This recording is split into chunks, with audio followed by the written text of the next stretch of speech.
como conquistar o fluxo na escrita acadêmica? Quais são as estratégias práticas para o professor superar o bloqueio acadêmico e conseguir a escrita de um bom projeto de pesquisa?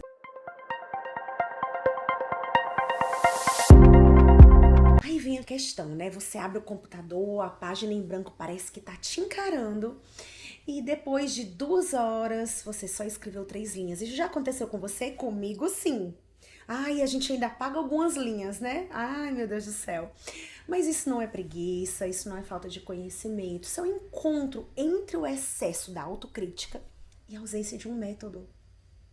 Isso mesmo. A escrita acadêmica costuma ativar um lugar muito sensível em nós, professores, porque não é só um texto, é a nossa história profissional, é o nosso contexto de experiência, nossa legitimidade, nossa identidade sendo colocada ali em palavras, né, como se fossem passar por um julgamento público. E quando o método não aparece, o medo ocupa o espaço. E agora? O que fazer?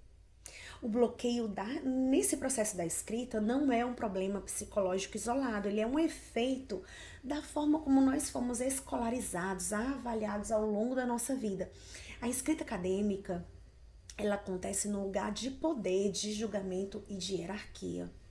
Forte isso, né? E quando o corpo entende isso, deixa de ser um defeito pessoal e algo pode ser trabalhado como método.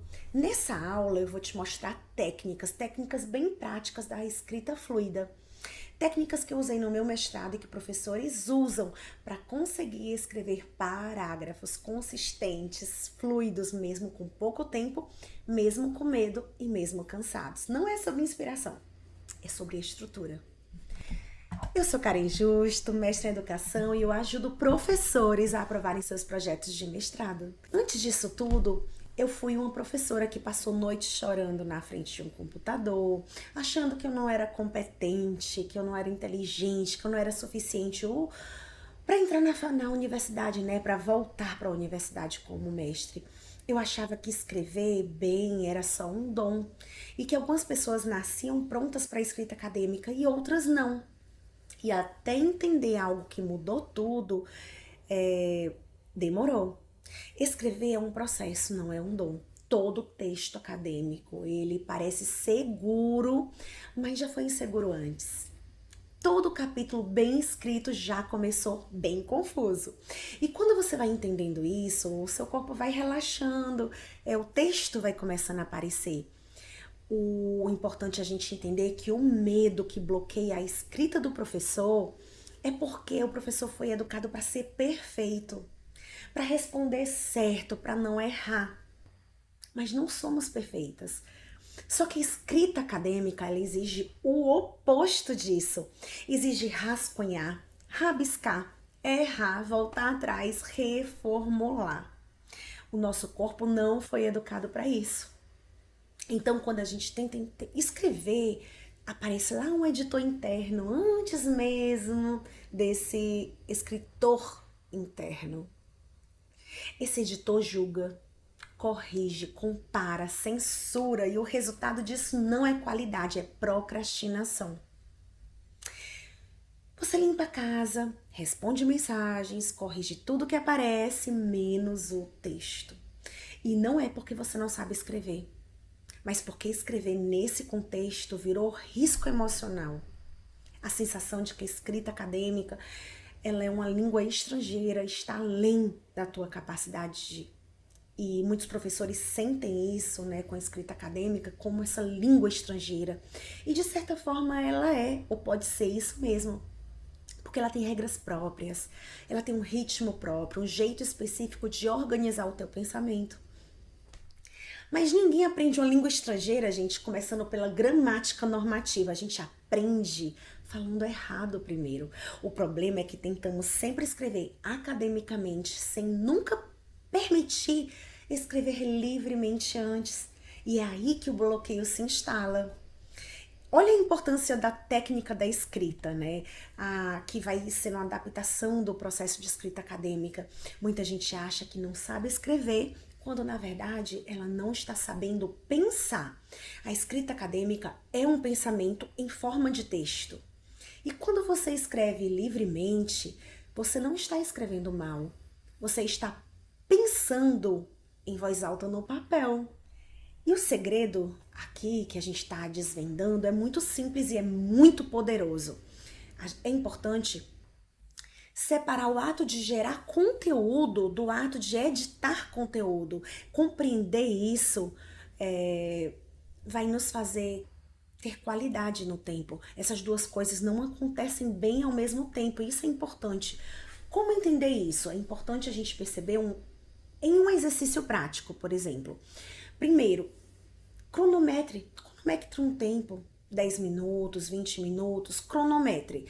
Escreva tudo que você sabe sobre o seu tema, sem pensar na ABNT, sem citação, sem elegância de escrita. Vai escrevendo, vai colocando tudo que você pensa sobre esse tema. Use a sua voz, a voz do professor. Esse texto não é o texto final, é a matéria-prima, é a matéria bruta. Ela vai ser lapidada com o tempo, com as orientações corretas. E a gente costuma dizer assim, ó, volte para a editora, volte como editora, né, depois. Em outro momento você volta com o olhar crítico de uma editora e é só então que vão entrando os autores. Os autores, as citações, e aqui que vem um método, né? Eu costumo chamar método do esqueleto, né? Porque a gente nunca deve começar um parágrafo do nada. Todo parágrafo acadêmico, ele vai consistindo em uma estrutura. O tópico frasal. O que é que eu quero dizer? Sustentação. Quem confirma isso comigo? Autor, o dado, a pesquisa e a análise. O que isso significa dentro da minha pesquisa? Esses 3 pontos, esses 3 tópicos, essa estrutura, ela não pode falhar. Não pode faltar. Isso vai encorpar como técnica para essa tua escrita ser consistente no teu projeto de pesquisa e, consequentemente, na tua dissertação de mestrado. Porque um mestrado, ele tem um tempo, esse tempo é escasso. A pressão, gente, é alta e o cansaço é real.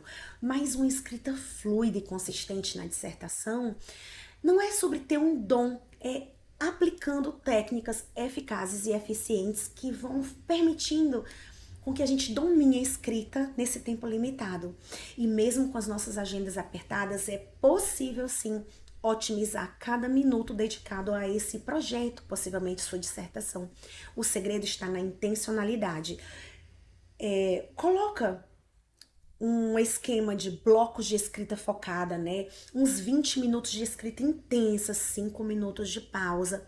Ou bloqueie períodos maiores na sua agenda para tratar isso com qualidade. Aproveite as microjanelas. Gente, pequenos intervalos de 10, 15 minutos podem ser usados para escrever um único ponto, organizar referência ou fazer anotação. Isso vai acumular progresso e vai ser muito significativo ao longo da tua semana. E sempre ter foco no primeiro rascunho bruto. Quando o tempo é curto, não busque a perfeição. Apenas despeje de forma bruta todas as tuas ideias no papel, sem se preocupar com forma, gramática, estrutura. A edição vem depois. Isso vai nos ajudar a superar o medo e insegurança na escrita. O medo, ele pode não ser bom o suficiente ou não corresponder a expectativas e pode paralisar. A gente precisa lembrar que a escrita é um processo e não é um produto instantâneo. Separar escritas para editar, essa é a técnica mais poderosa. Quando estiver escrevendo, uma única tarefa é gerar texto. Crítica, correção são reservadas para um momento posterior, com a mente de editor. Lembra que a gente conversou sobre o editor? Então é o que a gente chama de escrita livre. Escreva sem parar por 5, 10 minutos sobre o seu tema, sem censura, sem se preocupar com a lógica, com a coerência. É uma forma de aquecer o teu cérebro e desbloquear ideias. Isso vai fazer com que você celebre o progresso e não a perfeição. Vai reconhecer cada frase, cada palavra, cada parágrafo escrito como vitória. O objetivo é sempre avançar e não alcançar um ideal inatingível ou de imediato. Quando a gente tá cansado, eu sei que a gente cansa, mas é importante escrever mesmo quando a exaustão bate. Há dias que a energia vai simplesmente, gente, se esvair. Forçar uma escrita complexa é contraproducente. Mude essa abordagem.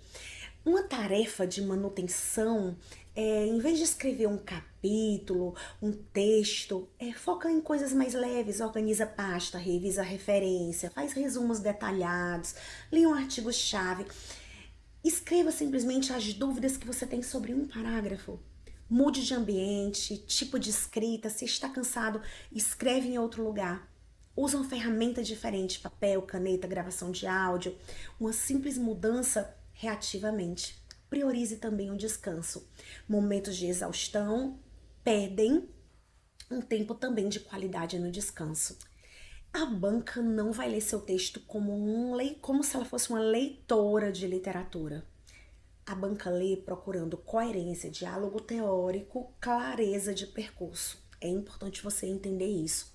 Um texto simples, organizado de forma honesta, costuma ser avaliado muito melhor do que um texto rebuscado e confuso.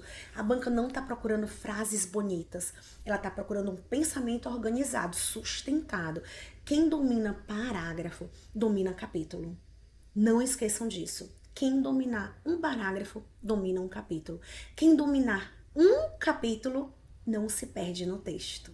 Talvez o que esteja travando você não seja a sua escrita. Já parou para pensar nisso?